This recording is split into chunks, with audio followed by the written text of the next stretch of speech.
Hello, everyone, and welcome to another edition. I'm not really sure what to call the show. Never really, never really got a name, or for that matter, I never really named it anything. Because I honestly didn't think that it would get really big. I guess just no ambition. And I'm really bad at intros, so I do apologize for the first minute of every video that I've ever done. Trying to explain to a new audience, if you're just watching this first video, what exactly it is that my goal is, or for that matter, why I started a YouTube vlog on wrestling and spirituality. Spirituality has been added as of recent. The reason is because suicide rates have started to rise throughout the world. Maybe just in the North America, Mexico. I'm not sure. I don't know where the statistics are. Had that been the case, people are depressed more than ever. People find different ways to die, or for that matter, not different ways to die, but rather different reasons to die, because they don't have a reason to live. And I started the spirituality because it helped me in my depression, more or less. But here today, we're here to talk about a little bit of wrestling, not really so much spirituality. But see, I drew kind of a comparison, kind of like a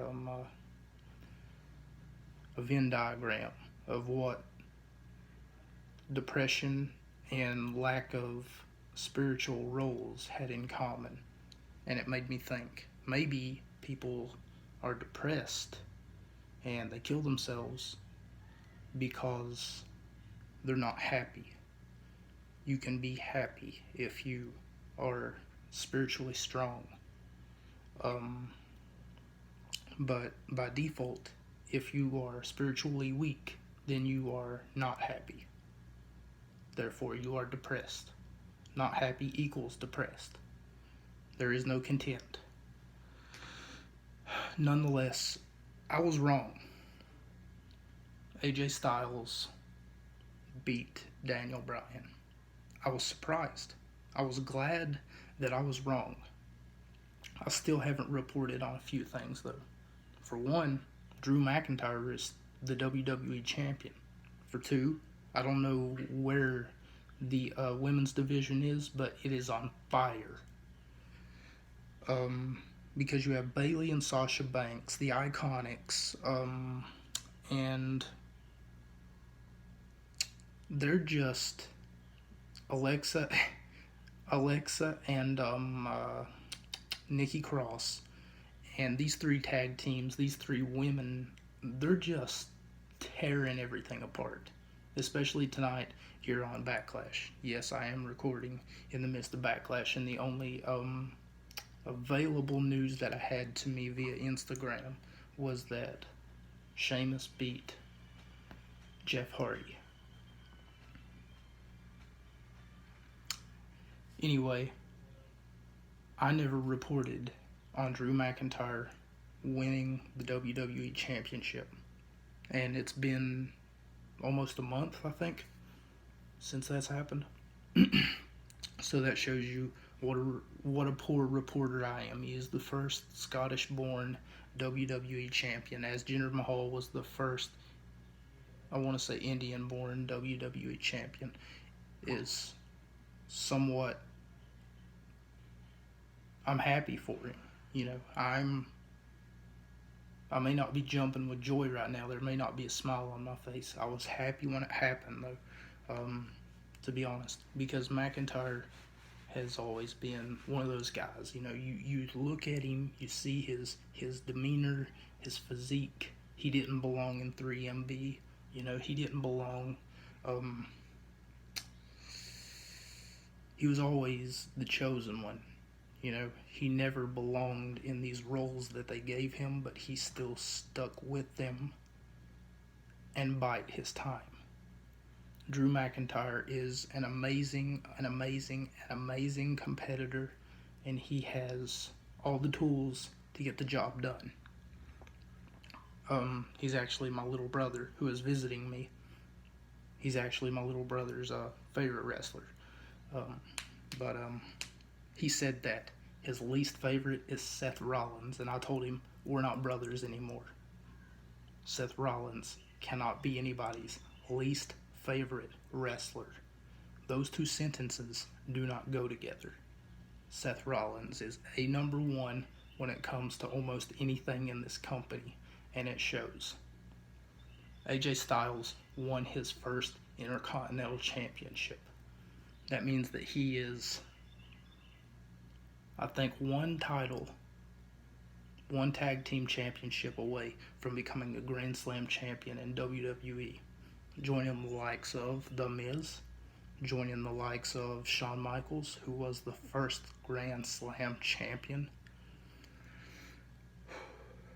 I was wrong to say that AJ would lose.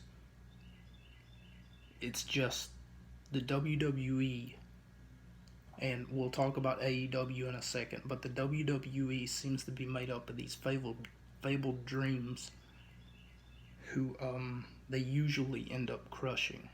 And the outcome is almost always measured in popularity. Daniel Bryan is more popular because he kisses more ass. Vince McMahon's ass. Let's not talk about Daniel Bryan being in Ring of Honor and how he earned his way and how his parents died and how he's such a heartbreaking story to see him being trained by someone like Shawn Michaels. And boo hoo hoo. Daniel Bryan is such an underdog because nobody ever gave the little man a chance until,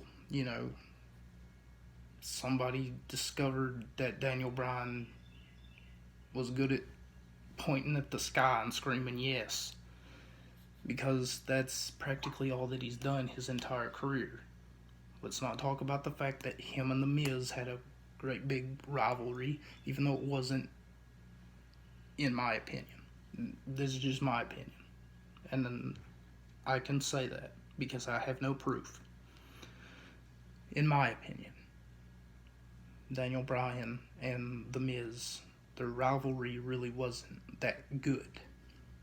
It really wasn't anything that was, too spectacular. They never took it to different heights. They never took it to immeasurable heights. They just played it out years later. And then, once again, years later. And then a few years went by. And then, once again, years later. And then they would never really meet the peak of that rivalry, or for that matter, because Bryan never lived up to any hype. Bryan is and always will be a child because of the way that he acts. I don't mean to say that he'll always be this way, but because of the way that he acts, he does not deserve any opportunities at any championships, any Slammy Awards, Money in the Bank, anything wrestling related. He was better off being the American Dragon, whatever the fuck that they called him in ROH, Ring of Honor. Ring of Honor does great work, don't get me wrong. But people like Bryan, who started in Ring of Honor, don't deserve to go to a bigger company, especially whenever they're hypocrites, when they have poor taste in gimmicks. For that matter, they can't even fucking string together a combo of moves without making it look fucking lazy. Bryan is a direct ripoff, and I can prove this, so don't say it's my opinion. Bryan is a direct ripoff, almost, of Chris Benoit, except he does it 25 times worse, because Benoit was better at everything that Bryan does today, but the company wants you to forget that Chris Benoit ever existed, apparently. Nonetheless, I do not condemn Chris Benoit for his actions in his death. I do condemn Chris Benoit for what he's done in his life. What I mean to say is that Benoit was a wonderful, wonderful athlete, an amazing 5-star general in the ring, and for that matter, he was a great technical wrestler. Bryan is not. He was a great ground wrestler, a great grappler. Bryan is not.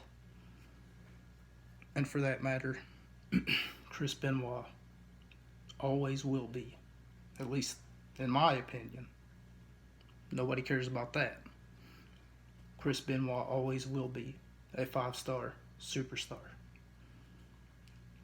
Moving on, however, to AEW, something else that I wanted to touch on just a little bit. The fact that Orange Cassidy, this man is so entertaining. This man is, if you haven't heard of Orange Cassidy, you need to go check him out. He's somewhat of an anomaly. So cool, relaxed. He's so almost like he's just there in the moment, and he knows it. He's not uptight, he's not mad, he's not, like you see these guys come out, they always protect their face, because that's what they tell you in wrestling. You need to protect your face. Always have your hands up in a wrestling ring. The second you drop your hands, you're making a mistake. Orange Cassidy always keeps his hands almost like in his waistband. Not even in his pockets, just in his waistband. Like where your crotch is. And then he just chews a piece of gum like, what's going on, bro? What's up? Cassidy is so relaxed, he's so cool, but he does it so well. Cassidy is somewhat of an anomaly because of the fact that I just mentioned. You're not supposed to drop your hands in a wrestling ring, or in a boxing ring for that matter. You're not supposed to let your guard down, because they could break your neck. They could, slap you. They could, it could really hurt you. I think you get it. But I just want to give Orange Cassidy props, because Jericho a few weeks ago, I think it was, maybe a month ago, he said that he wanted the baddest man on the planet. So like a week later, Orange Cassidy shows up, and then he said, Jericho, I heard you were looking for the baddest man on the planet. Well, whenever he was looking for the baddest man on the planet, Mike Tyson came out. Jericho and Tyson got into a big scuffle. But what ended up happening was Orange Cassidy was basically just calling himself the self-proclaimed baddest man on the planet. And I thought it was the funniest thing in the world. Because if anything, he's the most relaxed man on the planet.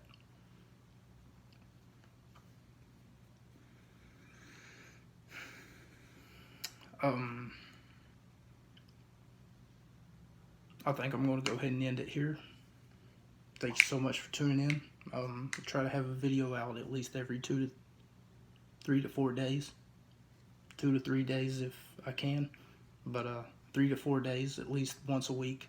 I really don't have that much to report on, because I can't really watch professional wrestling anymore.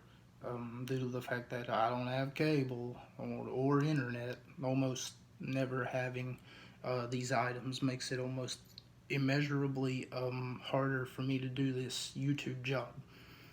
However, had that been the case, I will try to find more to report on, or at least try to stay somewhat active online. And you can find me online. Here's my Instagram, at mocha_CPR. Had to think about it.